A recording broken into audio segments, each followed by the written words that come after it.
This review has been made possible by Chevrolet of Naperville. As you know, Chevy has tons of brand new cars and trucks available for purchase, but did you know that they also have a remarkable selection of used cars? Head on over to ChevroletofNaperville.com and look through hundreds of used cars for sale right now. Alright, what's up guys? My name is Zach, and today I am driving a 2004 Chevy SSR. Up front is a 5.3 liter V8, and down below is a 4-speed automatic transmission.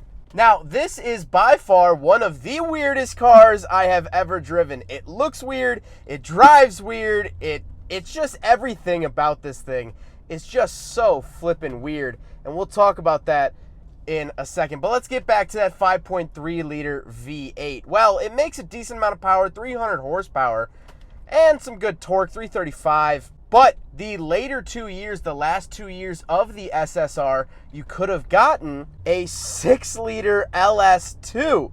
6-liter LS2 V8. That's amazing. That's really, really cool.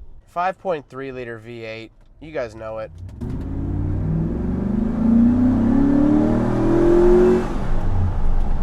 It picks up. It's not fast. I mean, you really have to think about it. This is pretty much a Chevy Silverado engine. It's not the fastest thing in the world. However, it's quick and it makes a good noise. I think that's the biggest thing, is that a turbo V6 would have worked very well in this car. Even just a regular V6, but it doesn't have that old school hot rod grumble, and we'll talk about that hot rodness later. I think this has a V8 strictly for the sound and for the fact that it says on the window sticker V8. Those are the two reasons this has the V8. Like I said, paired to it is a 4-speed automatic transmission, but the later years you could get a 6-speed manual. Now, I really wish I could drive. If anyone out there has an SSR with the 6-liter, with the 6-speed manual, I would love to drive that because I feel like that would definitely change the dynamic of the car. However, driving it right now, I don't mind the 4-speed. I'm not loving it. I'm not, over the moon with it, but it's fine. It does the job. It is what it is. Last but not least, of course, the SSR is rear-wheel drive. So let's talk about the interior. We have a lot to go through, and then we have a lot of exterior to go through. It's just a lot of truck to go through, let's be honest here. So in front of me, I have 3 main gauge pods. On the left is my tachometer. In the center is the speedometer, and on the right, I have my coolant temperature, my fuel, and my oil pressure. On the steering wheel, I have volume and seek on the right, and on the left, I have my information icon. So I do get a little screen at the bottom of the gauges that'll give me a bunch of different information about the car. Display units, automatic locking, your trip odometer, fuel mileage, all that stuff is down at the bottom of that center gauge. To the left of me, I do have my headlight switches, dimmer switches, things like that. And on the door, I don't have anything except for my mirror controls, which is a tiny little thing. I like the look of the door. It's very interesting, to say the least. In the center, I get a radio that is straight out of a Corvette or Camaro or really any other GM product from the late 90s, early 2000s. I do have a CD player, which is a nice feature for the year, but that's about it. Then I have my climate control options. I like that a lot. Fan controls, hot, cold, things like that. And then down below all of that, I actually have 3 different gauges. So I have my battery voltage, pretty standard. I have GPH, which is essentially gas mileage, I guess. And then I have transmission temperature, which is nice, but I don't imagine towing anything with this, and that's more so a feature for cars that tow a lot. Then we have the shifter. Now, I like the feeling of the shifter. The button on top has a really solid click in the gear.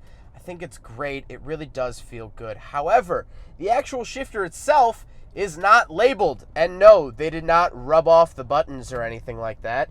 It's straight up not labeled. So the only way to tell what gear you're in is looking up on the dash at the Prindle. It'll have a little light under which gear you are currently in. So I really wish they would have just labeled it. I guess it looks clean. I guess it does look good, but man. Down at the bottom, I have a couple of different buttons. So I have my window switches up and down. That's at the upper left and upper right hand corner. Then I have traction control off, lock and unlock, and then in the center, I do have my convertible top options. Now, unfortunately, this particular SSR that I'm driving, the convertible top doesn't want to work. It seems like there's a panel back there that's jammed, and so when it tries to unlatch, but once it tries to move, it doesn't want to move. And this isn't my car. This is a dealership car, and so I don't want to mess around with it. I wish I could show you guys the convertible top. I wish I could experience the convertible top for sure, but unfortunately, I can't do so. However, we'll talk about that convertible top a little bit later when we talk about the exterior, but let's get to these seats. The seats have decently high bolsters. They are leather. They're nice, comfortable, and I don't really have any complaints about them. They are functional seats for this sort of application.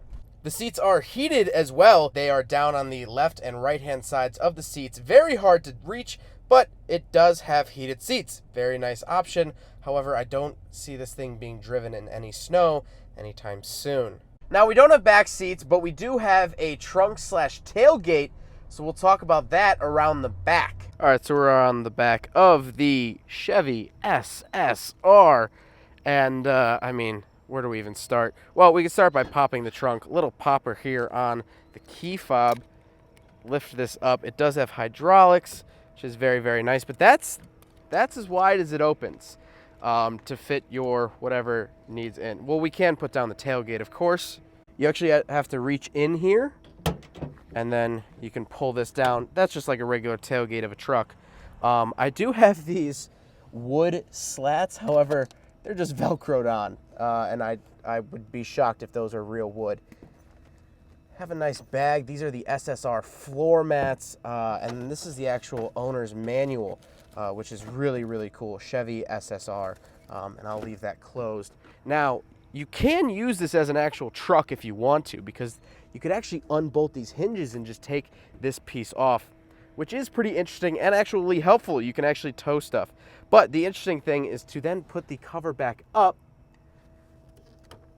Oh, I do actually have a tiny, tiny compartment. I don't know, you would fit like 2 pieces of paper in here. I don't know why they have that in there, but you can open that, I guess, which is neat. But they do have this little sticker that says tailgate must be open before cargo cover can be closed. So in order to close this, close it like that, and then you could bring this up from the back. SSR, man, you never stop being weird.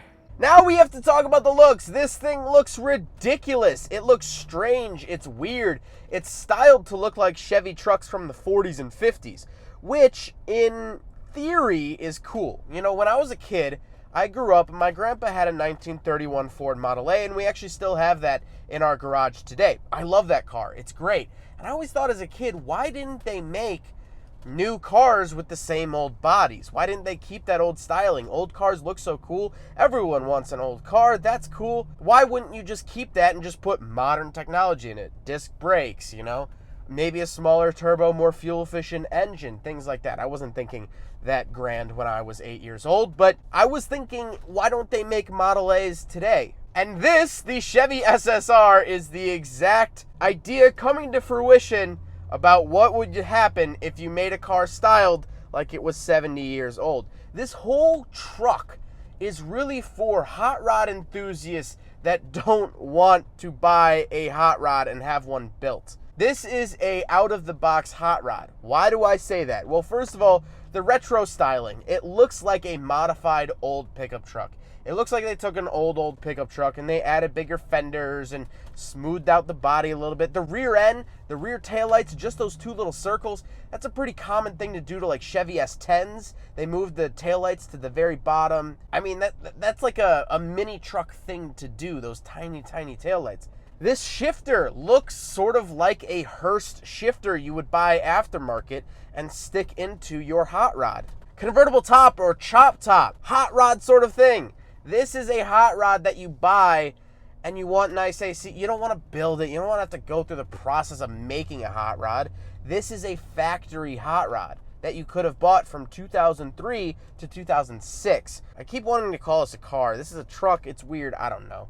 And so Chevy made over 21,000 of these trucks in the 3 years. They were not not a success. I wouldn't call these a success. However, there's something so cool and unique and different that I like it in that aspect. However, what I don't like is the build quality. In here, I'm hearing all the plastics sort of bounce off each other and like click and clang and sound all weird. I don't like that. I think the build quality in here is early 2000s GM build quality, which, let's be honest, isn't the best in the world. This particular SSR has 38,000 miles on it, and it doesn't feel nice. This doesn't feel luxurious. However, I could totally imagine someone who's a big Chevy fan, this is their weekend car. For a weekend, I would love this thing. For a day, for a night cruise, taking it out to cruise nights, you know, going to Portillo's or Braconi's, parking it up, bringing your lawn chair, sitting out, talking about cars. That's what this was built for. This was not built for your business suit morning commute. This was not built to get your kids to school. This is a car show car. This was built for cars and coffee. This was built for donuts and chrome or whatever breakfast food and car show you want to bring it to. No matter how stupid this thing looks, no matter any of that, this is a cool car. This is so cool and unique, to the point where I was driving by the Chevy dealer on my off day. Wasn't even planning on filming or anything. I called them up and I said, hey, I gotta drive that SSR. I gotta drive that SSR ASAP. And they said, all right, come in. And well, the rest is history. Cars like this are always so fascinating to me. And what I mean by cars like this is in the mid-2000s, I'll leave a link at the end of the video, I drove a 2004 Thunderbird, which had the super retro styling, red interior, circle window. Retro cars like this of the early 2000s, I'm talking the Thunderbird, I'm talking the Plymouth Prowler.